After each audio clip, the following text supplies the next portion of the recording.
Hi, imagine waking up one morning to headline about Ukraine's battlefield development. Then you scroll a bit further and see a story about protests in Iran, economic collapse, or threat of US strikes. Two very different situations, and yet your understanding of each was shaped by how those stories were told to you before you even learned the facts. Let us see it this way. Conflict do not become real in the world until they become real in your mind. How that happens matters deeply for how people in many societies respond to war, intervention, and international pressure. Today we ask, how are wars explained to us in ways that make them feel necessary, just, or inevitable, and how does the story of Iran help us understand this process in the 21st century? Why do some wars dominate headlines while others barely appear? A few years ago, the Russia-Ukraine war consumed global attention. Maps, daily casualties count, personal stories. Those narratives were everywhere. Now, think about Sudan's ongoing civil war with heavy fighting, mass displacement, and international implications. Yet, it rarely holds the world attention with the same intensity. The difference is not only about suffering, it is about how narratives are structured in global media system. War coverage depends largely on access to official sources, political interest, and strategic communication. Conflicts involving powerful states or alliances are more likely to be presented as crucial and urgent, while others slip into the margin.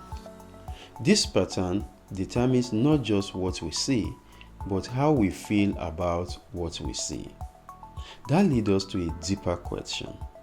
Once a conflict is covered, how is violence described? Notice the language used to describe strikes, attacks, and casualties in Ukraine. Precision, strike, strategic advance, defensive response. These terms sound technical and controlled. Now contrast that with reporting on domestic violence or civil unrest in other contexts. Say, police shooting in Minnesota or bombings in Sokoto. Those events become immediate moral crises filled with raw emotional language. Why is the difference? Because language shapes emotional engagement. Terms like precision and operations make wars sound methodical and justified, while words like shooting, bombing, or attack evoke anger and pain. Now let us bring Iran into this conversation, because Iran's recent crisis show how narrative framing matters in real time. What is Iran's story, and why is it so hard to tell? In late 2025, Iran experienced massive protests sparked by economic collapse and rising living costs. These protests spread across all 31 provinces, leading to significant casualties and a government crackdown. But how was this reported differently across media? In much of the Western press, the focus was on government repression, international pressure, and US reactions.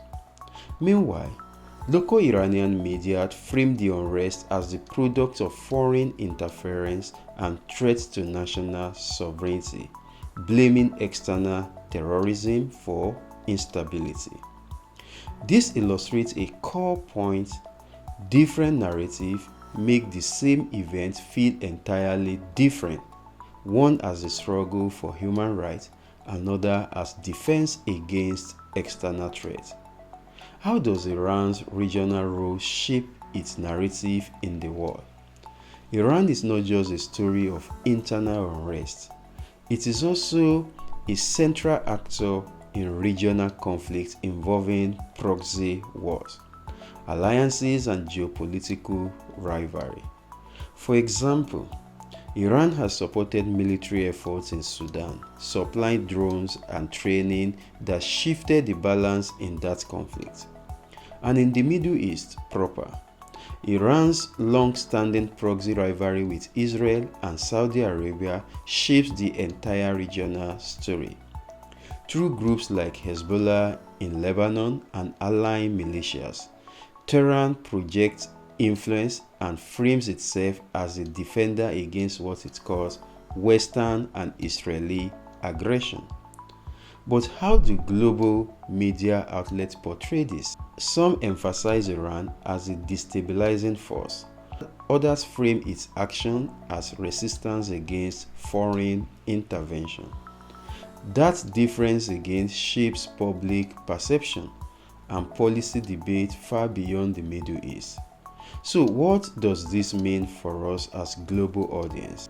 When Ukraine is framed as a just defense against invasion, and Iran's protests are framed as foreign interference, and Sudan's war is barely framed at all, what you take away is not an objective picture of suffering, strength, or injustice.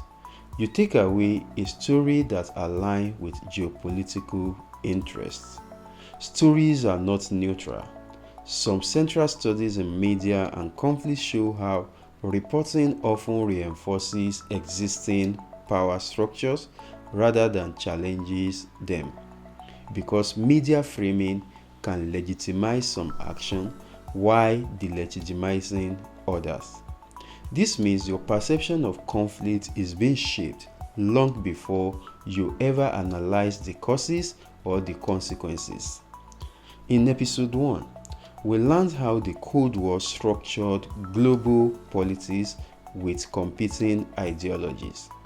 In this episode, we learned that modern conflict is shaped not just by power, but by the stories that explain it. Stories that make some violence feel justifiable and other violence invisible. If you do not recognize the narrative forces at work, you risk accepting wars not because they are necessary, but because they sound inevitable. Thank you for joining me today. I remain your host, Osho Abiodun, the storyteller.